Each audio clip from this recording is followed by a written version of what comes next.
નમસ્કાર, ફરી એકવાર આપ સૌનું સ્વાગત છે. આપ જોઈ રહ્યા છો એસ લાઈવ ન્યૂઝ બુલેટિન. નજર નાખીએ અત્યાર સુધીના મુખ્ય સમાચારો પર.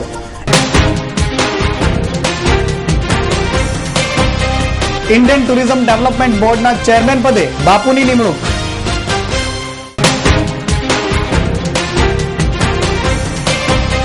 ક્રાઇમ બ્રાન્ચનો સપાટો, ઝડપી પાડ્યા 3 બાઇક ચોર.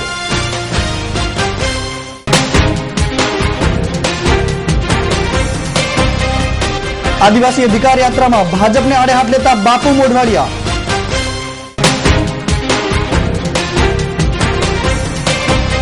ઇતિહાસને ખોટી રીતે રજૂ કરાયો છે, મોદીની ગર્જના.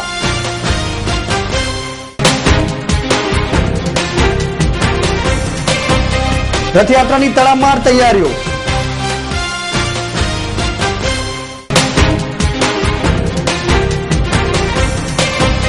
હવે થશે બ્યાહ હમારી બહુ કા સિરિયલના સ્ટારકાસ્ટ અમદાવાદમાં. ગુજરાતના ભૂતપૂર્વ મુખ્યમંત્રી અને કોંગ્રેસ કેમ્પેન કમિટીના ચેરમેન શંકરસિંહ વાઘેલાની કેન્દ્રની યુપીએ સરકારે ઇન્ડિયન ટુરિઝમ ડેવલપમેન્ટ કોર્પોરેશનના ચેરમેન પદે નિમણૂક કરી છે. વિધાનસભાની ચૂંટણીઓ પહેલા જ બાપુને સોંપવામાં આવેલા હોદ્દા પરથી અનેક રાજકીય સમીકરણો વહેતા થયા છે. ઇન્ડિયન ટુરિઝમ ડેવલપમેન્ટ કોર્પોરેશનના ચેરમેન તરીકેના હોદ્દાને કેબિનેટ કક્ષાના મંત્રી કક્ષાનો દરજ્જો પણ કેન્દ્ર સરકારની કેબિનેટ દ્વારા આપવામાં આવ્યો છે.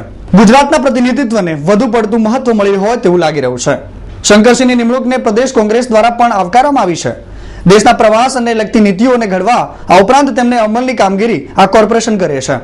આ વિભાગના સામાન્ય રીતે સંધિ અધિકારીઓની નિમણૂક કરાતી હોય છે, પરંતુ સૌ પ્રથમવાર બંધારણીય સુધારો લાવી કોઈ રાજકીય વ્યક્તિની નિમણૂક કરવામાં આવી છે. અમદાવાદના ગોમતીપુર વિસ્તારમાંથી બાઇક ચોરીના ગુનાઓ આચરતી એક ગેંગ ક્રાઇમ બ્રાન્ચે ઝડપી પાડી છે. કુખ્યાત આફરીન ખાન ઉર્ફે મિથુન સહિત 3 શખ્સોની ક્રાઇમ બ્રાન્ચે ધરપકડ કરી 10 જેટલા બાઇક ચોરીના ગુનાઓ આચરવાનો ભેદ ઉકેલ્યો છે.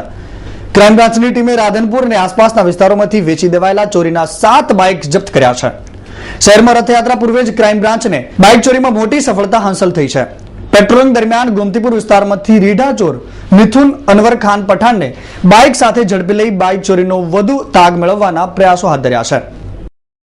ગુજરાત પ્રદેશ કોંગ્રેસ સમિતિ દ્વારા આયોજિત આદિવાસી અધિકાર યાત્રામાં 8મા દિવસે નર્મદા જિલ્લામાં રાજપીપળા ખાતે જાહેર સભાને સંબોધન કરી કોંગી નેતાઓએ ભાજપની ઝાટકણી કાઢી હતી. ગુજરાત કોંગ્રેસ પ્રદેશ પ્રમુખ અર્જુન મોઢવાડિયાએ જણાવ્યું હતું કે ગુજરાતમાં ચોર અને લૂંટારાઓની છૂટછાટ છે. ભાજપ સરકારમાં તેના મંત્રીઓના ઘરે પણ ચોરી થાય છે. ગુજરાતમાં કાયદો અને વ્યવસ્થા સંપૂર્ણ નિષ્ફળ ગઈ છે. આદિવાસીઓને પોતાના હકોમાં નિષ્ફળ રાજ્ય સરકાર સામે કોંગ્રેસે જન આંદોલન છેડ્યું છે. આ ઉપરાંત ગુજરાત પ્રદેશ કોંગ્રેસ કેમ્પેન કમિટીના અધ્યક્ષ શંકરસિંહ વાઘેલાએ પોતાની આગવી અદામાં પ્રહાર કરતા જણાવ્યું હતું, ભય, ભૂખ અને ભ્રષ્ટાચારની વાતો કરીને સત્તામાં આવનાર ભાજપ આજે ભ્રષ્ટાચારનો પર્યાય બની ચૂકી છે. વેપારીઓને આડેધડ લૂંટવામાં આવી રહ્યા છે. ખેડૂતો પાસેથી વીજ બિલના નામે વધુ પૈસા વસૂલાઈ રહ્યા છે. બિયારણ અને ખાતરમાં લૂંટ ચલાવાય છે. શિક્ષણમાં ઊંચી ફી વસૂલાય છે. પોલીસ સ્ટેશનમાં ગુંડાઓની વાત સાંભળવામાં આવે છે, જ્યારે સામાન્ય નાગરિકોની ફરિયાદને કોઈ જ ધ્યાનમાં લેતું નથી. ઇતિહાસ સાક્ષી છે કે જ્યારે કોંગ્રેસને જન્મ પણ નહોતો થયો તે પહેલા હિન્દુ અને મુસલમાન ખભે ખભો મિલાવી દેશની આઝાદી માટે લડેલા હતા. 1857નો વિપ્લવ એ સૌ પ્રથમ શસ્ત્ર સંગ્રામ હતો, પરંતુ કોંગ્રેસ જન્મી પછી દેશની સ્થિતિ કેવી બદહાલ થઈ છે તે સૌ આપણે જાણીએ છીએ. અત્યારે હિન્દુસ્તાનની જનતા સમક્ષ આઝાદીના સંગ્રામનો સાચો ઇતિહાસ પ્રસ્તુત થવો જોઈએ. આ શબ્દો છે ગુજરાતના મુખ્યમંત્રી નરેન્દ્ર મોદીના. जब तक कांग्रेस का जन्म नहीं हुआ था, इस देश का हिंदू और मुसलमान कंधे से कंधा मिला करके अंग्रेज सल्तनत के खिलाफ लड़ता था. इतिहास गवाह है 1957 का स्वातंत्र संग्राम, 1857 का स्वातंत्र संग्राम, 1857 का स्वातंत्र संग्राम हिंदू मुसलमान एकता के साथ वो लड़ा गया जंग था और वो लड़ा गया आखिरी जंग था, क्योंकि उसके बाद कांग्रेस का जन्म हुआ और तब से लेकर आज तक जो कथा चल रही है हम भली भांति जानते हैं जिम्मेवार कौन है. जब तक उनका जन्म नहीं हुआ था ये रोग हमारे देश में नहीं आया था. ये रोग कांग्रेस के जन्म होने के बाद आया. भाइयों बहनों, सावरकर जी ने इस देश को बहुत कुछ दिया है, लेकिन हम लोग उन्हें कुछ नहीं दे पाए. इससे बड़ा दुर्भाग्य क्या हो सकता है. आज हम जो स्वतंत्रता का सांस ले रहे हैं उसके पीछे सावरकर जी का बलिदान है, ऐसे महापुरुषों का बलिदान है।